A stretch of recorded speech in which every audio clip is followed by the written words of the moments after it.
what are you doing these days? The same, if you're always like done programming and stuff. Yeah. So I left GM like last summer. That's and right. I started, That's right. yeah, I joined a consulting firm where I'm doing like big data, like or Databricks implementation, that sort of thing, like streaming data. All right. Well, perfect. So you put that article, or not even the article, that podcast. I mean, I listened to it, and I don't want to like hold you hostage or anything. So we could talk about what you're doing, because I'm probably going to go off on some of the stuff that I heard, because I did take some notes.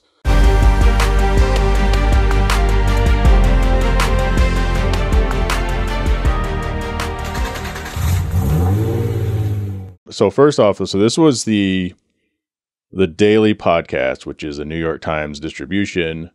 The host is Sabrina Tavernisi, and her guest is Kashmir Hill from the New York Times.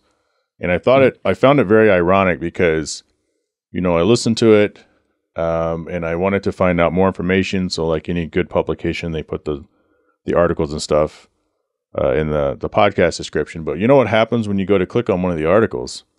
Mm-hmm. It takes you to a New York Times website where you have to register with an existing account or sign up for a free account to log in.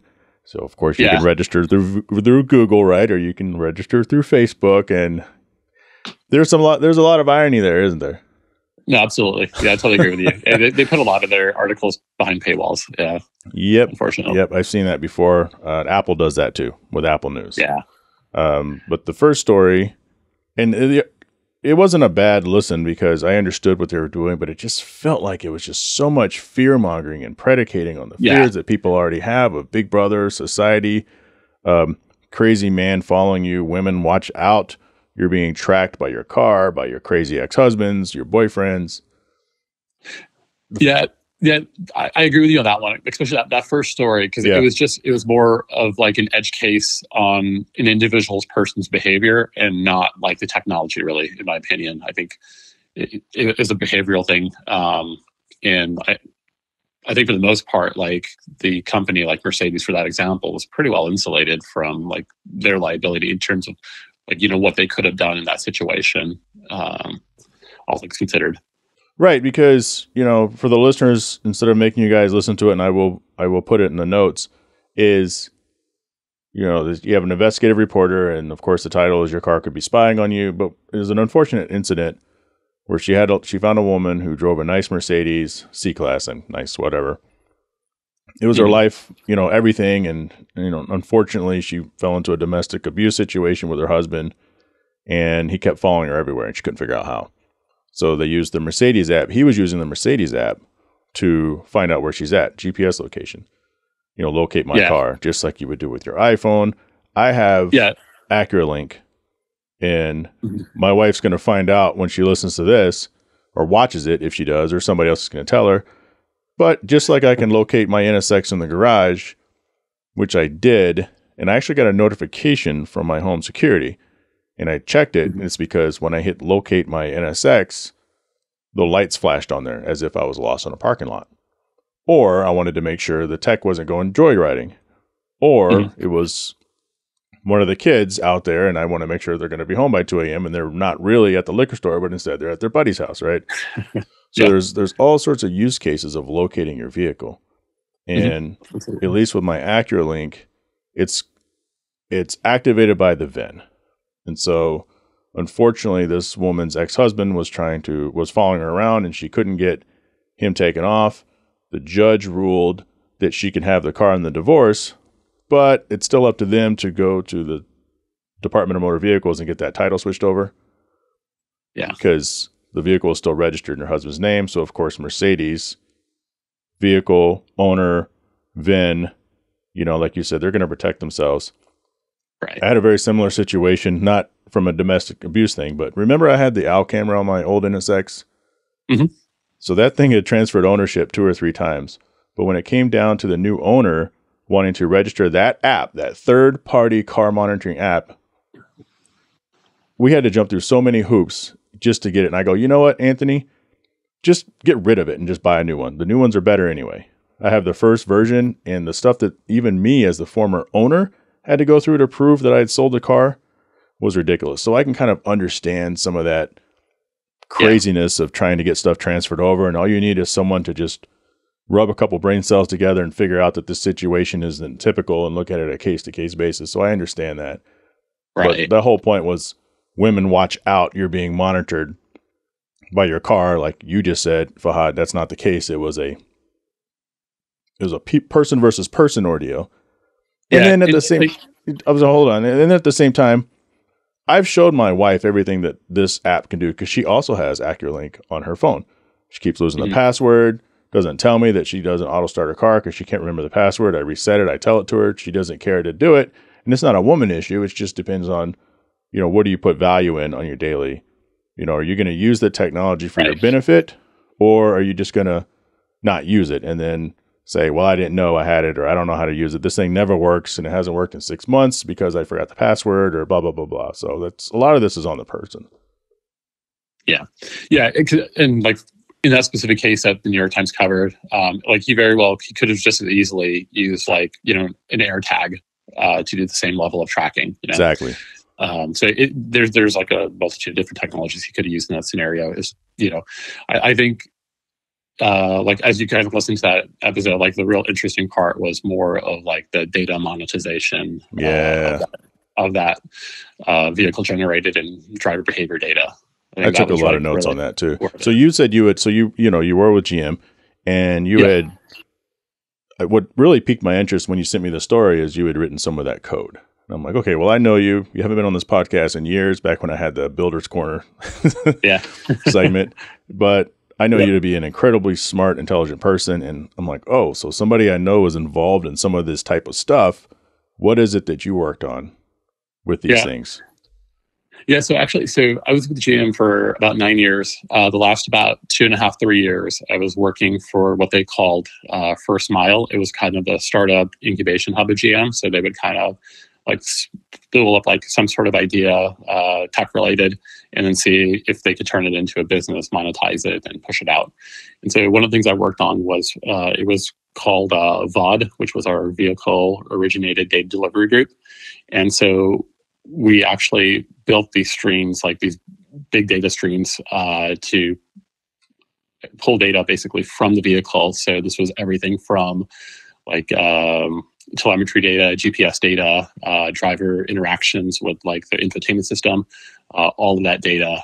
At really short intervals, like within seconds, sometimes that the streams would be sending data to us, and like how expansive and how like big the data sets were. They were massive. Like we're talking for like relatively short drive, it could be millions of records of data. Sure. And then what was the intended use of this data? And like I said, the intended use of the data, because data gets sold all the time. Data gets abused all the time. Yeah. Well, so in the specific example from the New York Times article, again, they talk about LexisNexis. It's kind of, they're kind of known as a big data company, right? They pull data from all sorts of sources, and then they end up selling it. They repackage it, enhance it, and then sell it to whoever needs it. So one of the streams that I worked on was exactly that. So we would basically take all this vehicle data, if you opted in to like one of the smart driver programs, and they would take all that data, collect it, and send it off to LexisNexis, and LexisNexis would eventually use that in some sort of model that they would sell to insurance companies. Nefarious way. Yeah.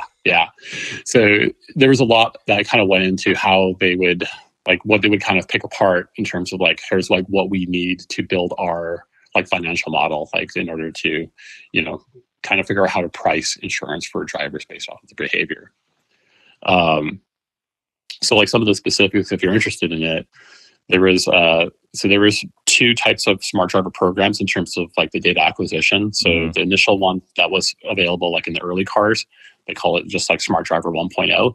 So the events that I looked for were there's about I think 6 primary events. The first one, of course, is the ignition event. So ignition on off, that basically bookended the trip.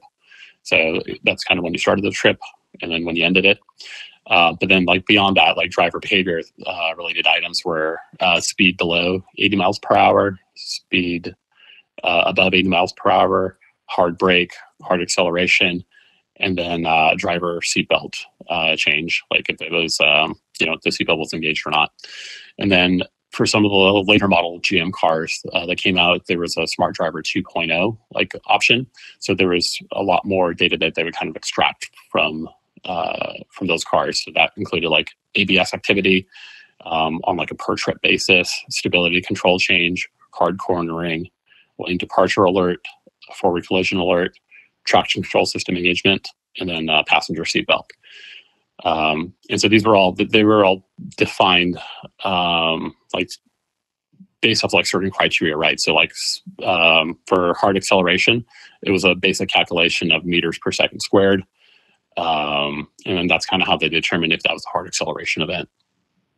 You said something that piqued my interest, and I think I figured it out. Wow, this thing monitors. It could depending on the vehicle manufacturer. This thing could monitor your seatbelts, and I'm thinking, how the hell would it do that? But it must be the electronic activity of the seatbelt sliding up the door before you latch it, or upon latch. Do you know? It's on latch. Yeah, that's specifically what it's on. And then like so for like LexisNexis case, they would also get a little bit more data. It wasn't just like as simple as like, is the seatbelt on or off, but they would also kind of time like how many warnings were given before the driver. Oh, sure. Fasten the seatbelt. My car won't even go reverse with the door open. Oh, really? Yeah. So anytime I want to back into a spot, and sometimes, you open the door to kind of look to see where you're at, got to close the door, so these, and that's safety. So we can't forget that. I mean, it's tracking, it's being sold for insurance, maybe some nefarious uses, but I have to believe that a lot of this stuff is in there for safety too and legal. So if someone's in an accident or something, or it's like, well, I had my seatbelt on, I didn't have my seatbelt on, or I applied the brakes and I squealed and I stopped, or I didn't stop in time, but I slammed on my brakes, you can tell where the brakes, almost like a black box for a car, I would imagine. Yeah. Yeah. Yeah, absolutely. Yeah. And like, a lot of the features that you kind of see on your end as a driver, like, the car, not being able to go out of first gear with the door open, a lot of that stuff makes sense. And like, I think that's a lot of good practice from like a security perspective. But I think the issue that a lot of people have with, the aggregation of this data and the sale of this data is we're building these insurance models that have major financial impacts on people without context, right? So we don't know, like, if there's a hard braking event, maybe there's a very good reason why that person braked as hard as they could or as hard as they did. And same with acceleration, that sort of thing.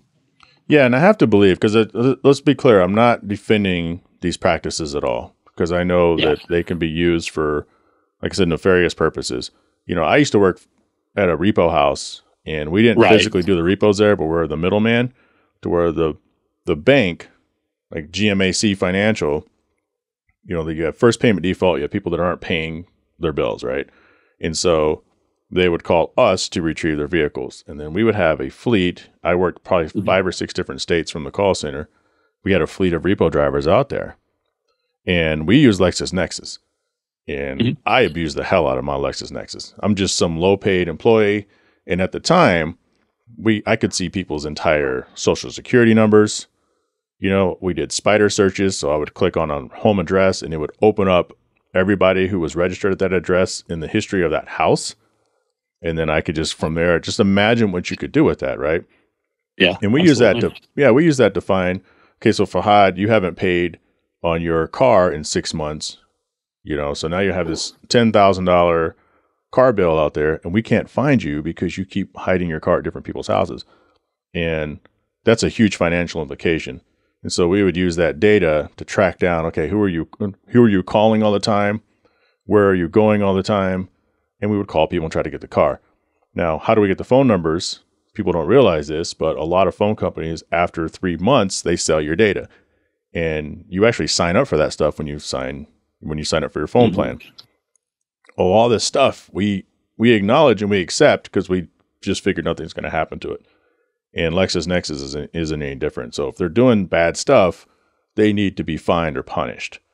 I think one of the things that they said in the second story, which is more on the lines of what we're talking about, dealerships had some dealerships, and they talked about GM, but everybody I think has a little bit of this. they were incentivized to sign people up for OnStar. The more OnStar registrations you get, the more the dealer probably gets kickback. Now, we make no mistake, OnStar is there for safety purposes. Mm-hmm. My parents got in a car accident a few years ago, and their OnStar system, they live in the middle of East Jesus, Minnesota. The OnStar system called them to make sure they were okay and then notified the authorities, just like the commercials say. But I have to believe that they agreed for OnStar. I don't know why you wouldn't agree for OnStar, especially because when you buy a new car, a lot of times programs like OnStar are free for the first year or two, and then it's up to you to cancel it. So, hey, do you want to have this warning system that's going to notify the authorities in case you ever need, in case something happens to you, complimentary? Of course you're going to say yes. Mm-hmm. So, there's a lot of stuff going on. And then, they had mentioned that, of course, the smart driver thing, insurance companies have been advertising this for years. I think Allstate was the big one at first. I think State Farm does it. And, hard acceleration, hard braking. I have to believe it's not you accelerated hard and you braked hard 5 times in the last 6 months, you're an insurance risk. It starts looking at trends, right? Driver's trends. So, there's a famous case they're talking about. There's a class action lawsuit was filed. So I researched that independently because, of course, the link that's in the story wants you to go and sign up and submit more of your data, for the New York Times. So I researched it and I found out it's one guy, a well-known businessman. And I was sitting here reading the thing, and this must be the guy. By the way, she was sourcing a lot of her information off of online forums, Reddit, car forums. So that kind of raised kind of a flag for me a little bit. Yeah, that didn't seem like a super credible source for a lot of this data. Right. And it's not, we're not trying to discredit Kashmir Hill. I understand what she's talking about is real. The fear-mongering story, we both agree, is kind of crap. It sucks for the people that this is happening to, but you can't blame the cars. Your car is not spying on you. It's your husband or your wife or whatever. Exactly, yeah. But this guy, Romeo Chico of Palm Beach County, claims he never signed up for OnStar system, which monitors drivers and alert systems, blah, blah, blah. We know what OnStar does. But this must be the guy that she said his insurance was doubled and he couldn't even get insured. So I have to question, what the hell is he doing? Right. Yeah. And I think also because that preliminary data that General Motors sends over to LexisNexis, they do a lot of enrichment. There's a lot of thresholds that you, as the end recipient of the data, that you can define. And GM had a lot of suggestions, right? So it wasn't just a hard acceleration event, but there was also other kind of other elements you can kind of couple with that. So was it hard acceleration, but then also what's the delta between the vehicle's speed and the posted speed limit in that area? Was it on a highway? Was it not on a highway? Because they recommend different thresholds. So if you're speeding on a highway, they recommend trigger some sort of event or some sort of action based off of a speed that's in 16 kilometers per hour in excess of the posted speed limit, right? So they kind of factor that in as well. But yeah, like you said, it's based off of a trend and pattern. But I can't speak to how LexisNexis specifically does it. But, sure. I would imagine though, if they're not doing the drivers any favors when they're doing that modeling, right? Because their customer's insurance company, and the insurance company is going to want a safer, something that's financially more, a greater incentive for them to kind of err on a safer side. Right. Now, I guess at the end of the day, with his, and this isn't, he filed it, but it's not, it looks like it hasn't really done much yet. We all agree to things that we don't, nobody reads the fine print. Yeah, exactly. And now, if you've noticed, how could you not? Every time you go to a website, even if it's on your phone, you're presented with the opportunity to accept all cookies, accept some cookies, or accept no cookies. And so, that's got to be on a federal level. And this is specific to the state of Florida. But if it is being erroneous, if he is being, treated unfairly, then, this lawsuit needs to happen. But I'm not there. But, you have to kind of look at the information that's provided to you, because there's a lot of stuff we don't know. There's a lot of speculation. Right, exactly. I do think that typically, I would assume a company with GM, LexisNexis, and these insurance companies, they probably have a pretty pretty expensive terms of service. That, I think it'd probably hold up in court, all things considered. Again, like, we'll see how it plays out, but I think they'll probably be protected from that. And like you said, it's hard to kind of nobody really reads any terms of service, right? Right. They're just, the way they're designed, the way they're displayed, they're not really meant or expected to be read. They just, it's the company just kind of covering themselves. Yeah. The best you could do, I feel like, is take a terms of service. If you're, kind of wary of it, drop it into ChatGPT and have it give you a quick summary and highlight points that, might be of interest for you. Never thought about that. That's mighty interesting. Please summarize this 22 pages of gibberish that's designed to bend me over backwards, but to protect you. Yeah, exactly. Yeah. The last thing on here is, and this is what I kind of figured, Florida Secretary of State records show that Romeo Chico was a well-known businessman in Boynton Beach and head of a payroll services company. So this isn't some random person. This is someone that has a little bit of money. Right. I know a guy, not me, but I know a guy that modified the hell out of his car. Everyone knew he modified the hell out of his car. He drove around like a bat out of hell all the time because he loved what he did. And at some point, when nobody else was around, we were together and he left the event. But he never made it home. Well, he made it home, his car. He basically blew his motor. And became irate with the manufacturer, with service, because they wouldn't warranty him a new motor, even though he had all the parts removed to where it was almost stock. And, he threatened to sue them. I haven't heard much about it since then. But everybody who knows this person knows you blew your car up because you did everything to it you shouldn't have. And, we don't know what's going on with Romeo Chico. And I think I'm going to monitor this. I like to monitor stuff like this over time just to kind of see what happened with it. I'm not advocating for him, and I'm not saying he needs to go away. I just need more information. But for sure. Yeah. I want to thank you for throwing this on me. It was good to listen to. Sure, I got triggered a little bit on some of the stuff. But at the end of the day, these apps that are supposed to be tracking for safety, if they're being sold for nefarious reasons to people to, affect my insurance, your insurance, we need to take a look at that. Yeah, absolutely. I totally agree on that. Yeah, that's kind of why I think I brought it up to your attention, because I think you find it interesting, and a lot of the audience too. A lot of us drive cars, and for enjoyment, right? And it's one of the things that's worth keeping in mind. Yeah, I know you've like to enjoy some of your road trips. So yeah, exactly. Thanks, Fahad. Yeah, thanks, Jay. It's good talking to you. Okay, guys, hope you found that interesting. Every once in a while, I get things that I'm passionate about. I'm not going to be right all the time, but I'm sure as hell not going to be wrong all the time. So, what do you guys think about that? Where do you rely on your vehicle collecting data? Again, I understand that it's there for safety, but it's also potentially there for nefarious purposes. And of course, that's obviously not very cool.